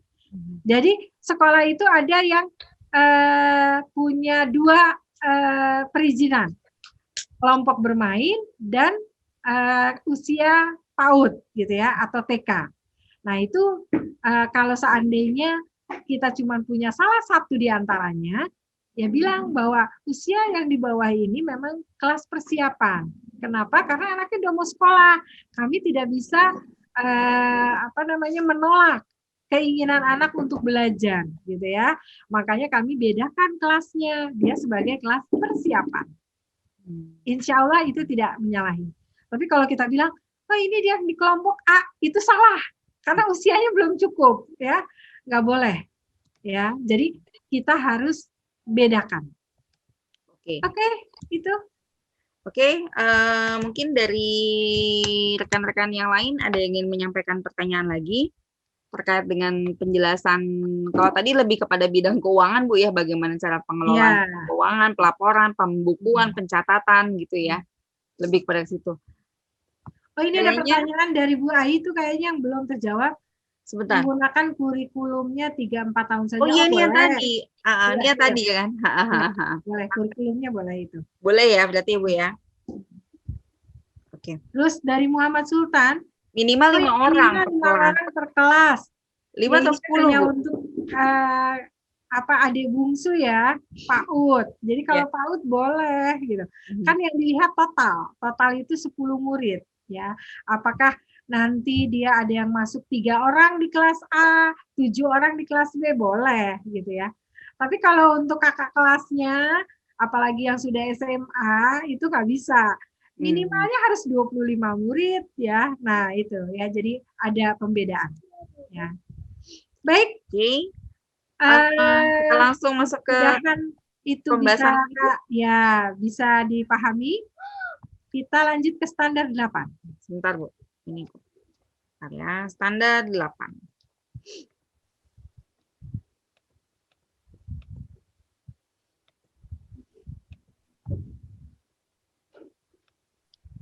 Oke. Oh, ini tadi udah ya. Iya. Silakan, Bu. Nah, standar 8 ini adalah standar terakhir dari seluruh rangkaian dokumen yang harus dipersiapkan sebelum kita mengajukan permohonan untuk akreditasi. Ya. Nah, di standar penilaian ini adalah kriteria mengenai bagaimana mekanisme, prosedur, instrumen penilaian hasil belajar peserta didik. Ya. Nah, ini saya ada contohkan gambarnya nih. Jadi sekolah memang di dalam rencana pembelajarannya itu ada format tersendiri untuk penilaian. Tapi akan ditanyakan oleh asesor, mana pedomannya, acuannya. Jadi mau tidak mau sekolah harus punya nih minimal buku penilaian pembelajaran anak usia dini. Ya, harus punya ini. Karena itu adalah acuan, sama halnya ketika kita membuat KTSP. Itu kan ada acuannya adalah Permendikbud 137 dan 146. Nah, itu kan harus dimiliki sekolah. Nah, penilaiannya juga harus ada nih panduannya ya. Jadi ini contoh salah satu buku panduan yang harus dimiliki oleh sekolah. Kalau ada yang lain, karena banyak juga keluaran yang lain, itu boleh. Tapi ini yang punya Kemendikbudnya harus punya nih, ya. Sama kayak Permendikbud yang 137 dan 146 itu kan dikeluarkan oleh Permendikbud ya. Jadi harus punya karena kita mengacunya adalah acuan nasional, gitu ya. Kalau kita mengacu juga ke lokal, kita juga harus siapkan acuannya, gitu ya. Ruang lingkup penilaian terdiri dari panduan, ada buku panduannya, di dalamnya juga nanti ada tekniknya dan laporan perkembangan anak. Oke? Karena nanti akan disesuaikan. Kalau sekolah menggunakan panduan yang ini, betul nggak sih format formnya itu sama seperti ini gitu ya? Karena ada hal yang kadang-kadang suka kurang jeli, ya sekolah kurang jeli. Dia menggunakan panduan ini, tapi begitu dia download di Google, dia tidak cek lagi apa yang ada isi di dalam sini, ya. Akhirnya itu yang menjadi pertanyaan ngejelimet ya menurut saya dari seorang asesor gitu ya, karena tidak ada sinkronnya nih. Jadi kalau kita menggunakan panduan ini, begitu kita download, kita sesuaikan kolom-kolomnya sesuai dengan yang ada di buku ini, gitu ya. Jadi kita harus jelinya seperti itu. Karena ada orang yang ditemui, dia downloadnya punya penilaian dari sekolah lain gitu ya. Lalu dia menggunakan panduan ini. Asesor itu kan udah ngerti ya, udah paham. Kalau menggunakan panduan ini berarti bentuknya seperti ini gitu ya. Nah ternyata begitu dilihat, loh kok ini lain gitu. Berarti kan tidak menggunakan panduan ini. Nah akan ditanya lagi sama asesor, Ibu ada panduan yang lain gitu. Nah berarti menjebak sekolah sendiri kan. Nah jadi harus ada sedikit kejelian dari sekolah. Kalau menggunakan satu panduan ini, begitu download nggak apa-apa, tapi dicocokkan, gitu ya. Nah itu, oke, slide selanjutnya. Nah nih, contoh rekaman penilaian harian seperti ini. Ada nama anak, terus ada keterangannya BSB, MB, ya sebagainya. Nih contohnya. Dan dalam penilaian ini, dalam satu hari itu harus mencakup ke 6 aspek. Ya, jangan cuma beberapa aspek. Artinya kalau ada ke 6 aspek, ada nilai agama moral, kognitif, bahasa, lalu ada seni, ada motorik gitu ya. Nah, ini semua harus tercakup di dalam rekaman penilaian. Ya. Bentuknya seperti ini boleh, atau narasi dengan word boleh, nggak ada masalah. Kalau penilaian itu disesuaikan dengan karakter dari sekolah masing-masing. Yang jelas harus mencakup ke 6 aspek, lalu ada nama anak-anaknya, gitu ya dalam penilaian, seperti itu ya. Nah, dokumen panduan penilaian perkembangan anak dibuat oleh satuan itu minimal nih, memuat ada tujuannya, ada prosedurnya, ada teknik penilaian, gitu ya. Ini harus cocok dengan buku panduannya nih. Makanya harus dibaca buku panduannya. Kalau kita mengambil buku panduannya seperti yang tadi dicontohkan itu, nah berarti harus dilihat isinya, harus sesuai, gitu ya. Oke, lanjut slide berikutnya.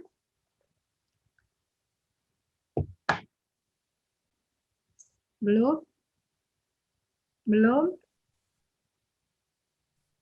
Ya, nih penilaian perkembangan anak.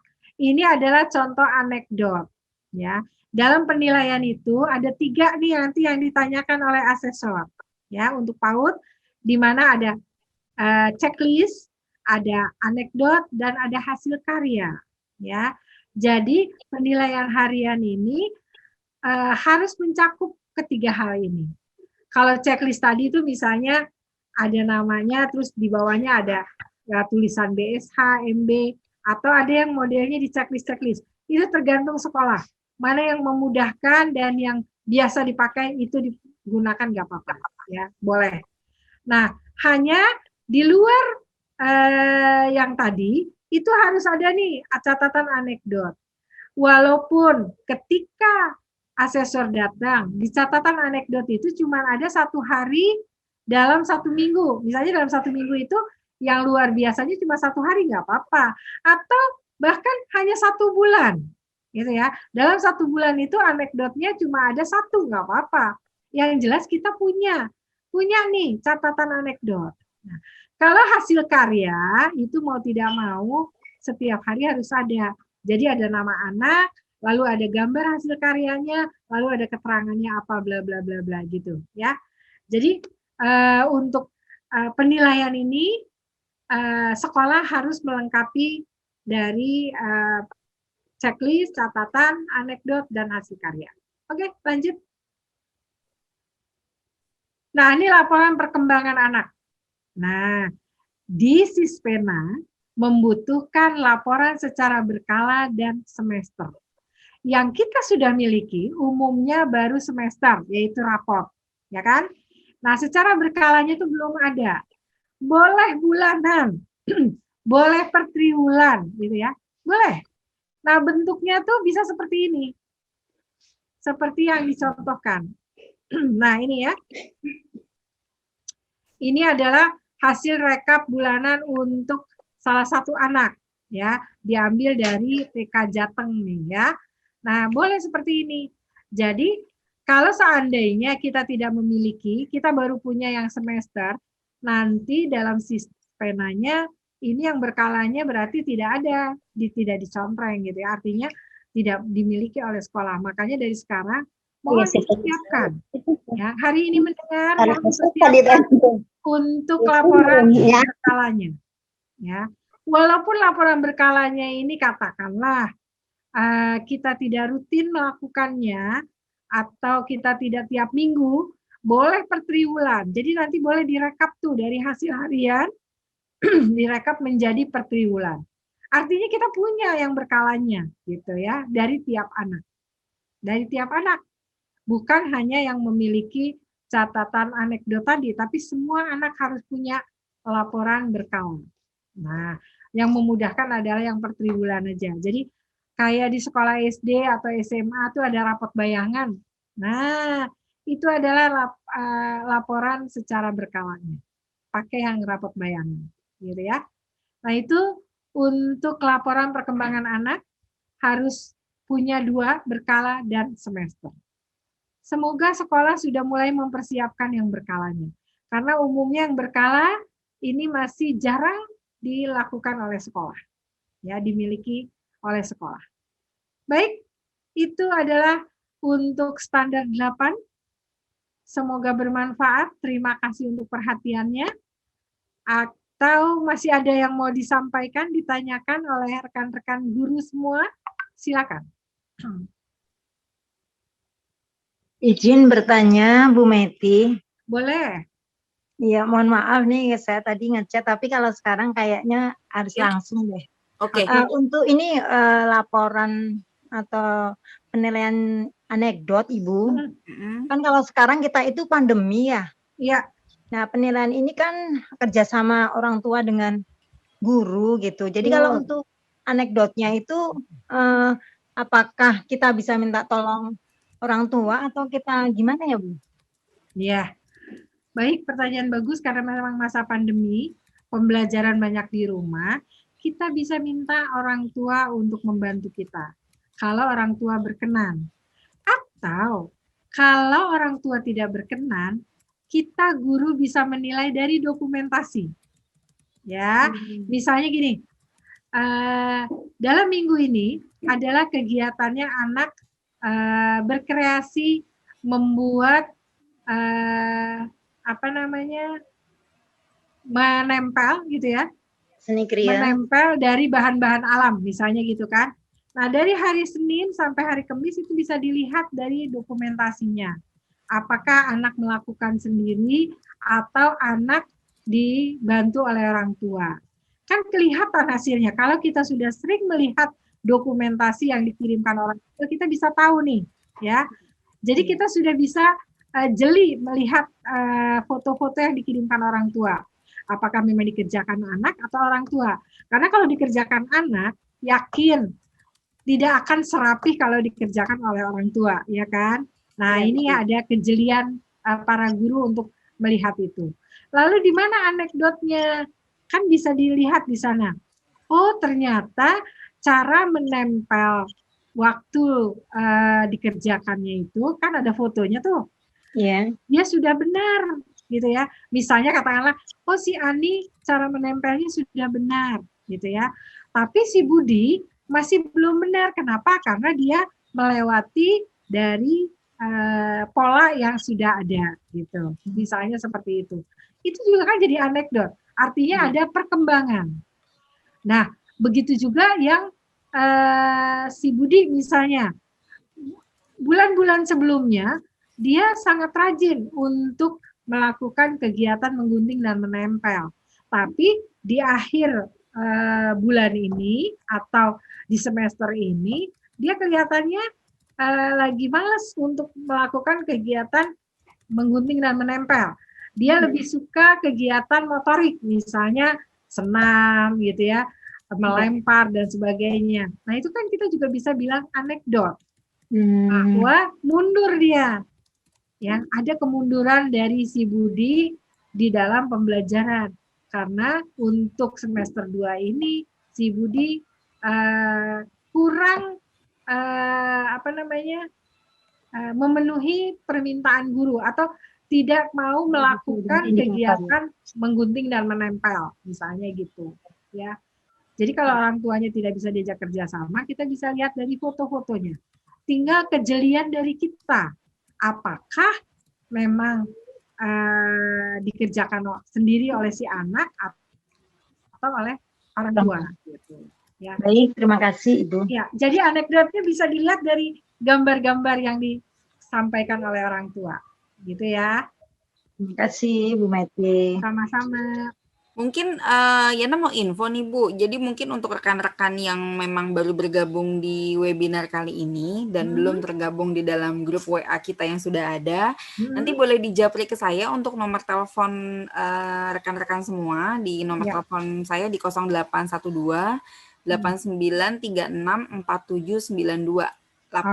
Oke. Tadi Yana sudah ini juga ya, saya sudah sampaikan di grup juga. Jadi memang kalau untuk teman-teman yang belum tergabung di grup, mohon info japri ke Yana. Jadi nanti Yana bisa langsung add gitu.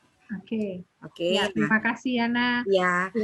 Mungkin ada pertanyaan lagi dari rekan-rekan semua terkait dengan tadi standar 8 ya Bu ya? Ya, standar 8 atau dari yang tadi awal belum sempat menanyakan yaitu standar 5, 6, dan 7 silakan. Betul. Dan nanti untuk rekaman Zoom ini akan Yana share di YouTube channel. Jadi nanti kapanpun para guru yang mungkin butuh informasi atau belum sempat mengikuti bisa lihat lagi Bu ya untuk rekamannya gitu. Betul. Oke, ada pertanyaan lagi mungkin? Bisa membantu mengingat kembali ya. Mungkin hari ini tidak tercatat semuanya, tapi nanti akan ada rekamannya. Oke. Kalau nggak ada pertanyaan, boleh diaktifkan untuk semua videonya. Kita mau foto dulu untuk dokumentasi. Ya, di videonya diaktifkan semuanya. Kita mau foto dulu nih.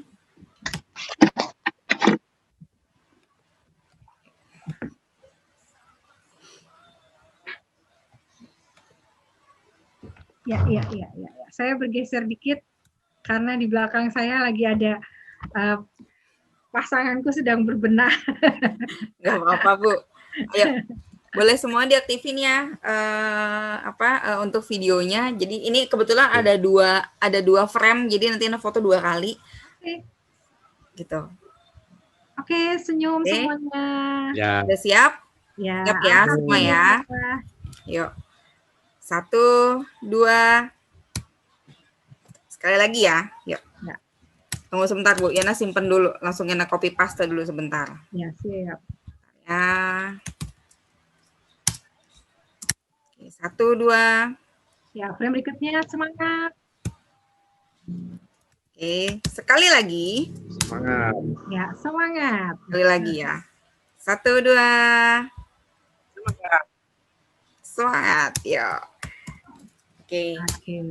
Ya. Baik, terima kasih semua untuk atensinya hari ini. Semoga hari ini walaupun libur ada hal-hal yang positif yang kita bisa dapatkan dari ruangan ini. Oke, amin. Sebagai pembekalan buat teman-teman, mohon apa yang sudah saya sampaikan itu nanti di review lagi dari hasil rekamannya, dan paparannya juga nanti akan di-share oleh Yana di dalam grup. Baik. Dan teman-teman bisa mempelajari lagi, lalu mempersiapkan diri buat teman-teman yang mau melakukan akreditasi ya. Dan Anda yang tadi belum terpikirkan pertanyaannya, terus ingin memahami secara detail, boleh ditanyakan via grup. Nanti kita akan sama-sama untuk saling memberikan masukan ya. Gitu. Oke, mungkin Yana langsung tutup aja ya. Boleh? Boleh ya, oke. Baik, terima kasih kepada para guru hebat di Indonesia. Ini alhamdulillah sudah banyak anggota baru ya. Dan insya Allah kita nggak akan berhenti sampai di sini untuk pembekalan ilmunya. Insya Allah akan ada webinar di lain kesempatan dengan temanya juga pasti lebih menarik dan insya Allah bermanfaat untuk kita semua, baik para guru ataupun calon guru. Oke, nah saya Yana Benyamin, mohon maaf kalau misalkan selama saya membawakan acara ada hal-hal atau perbuatan atau kata-kata yang kurang berkenan di hati rekan-rekan semua. Kalau begitu Yana Benyamin dan juga Ibu Meti undur diri pamit. Semoga kita semua diberikan kesehatan, tetap 3M ya, menggunakan masker, mencuci tangan, meminta pertolongan sama Allah ya Bu ya, biar dikasih kesehatan. Dan untuk Pak Marcel, semoga lekas sembuh ya Pak Marcel ya. Oke, semuanya sehat-sehat. Oke, amin. Terima kasih Terima semuanya. kasih, Bu Meti. Assalamualaikum Terima kasih, Mbak Yana. warahmatullahi wabarakatuh. Ya, Waalaikumsalam warahmatullahi wabarakatuh. Terima kasih Mbak Yana, Bu Meti. Iya, sama-sama. Terima kasih. Waalaikumsalam. Terima kasih Bu Bunda Meti. Ya, sama-sama.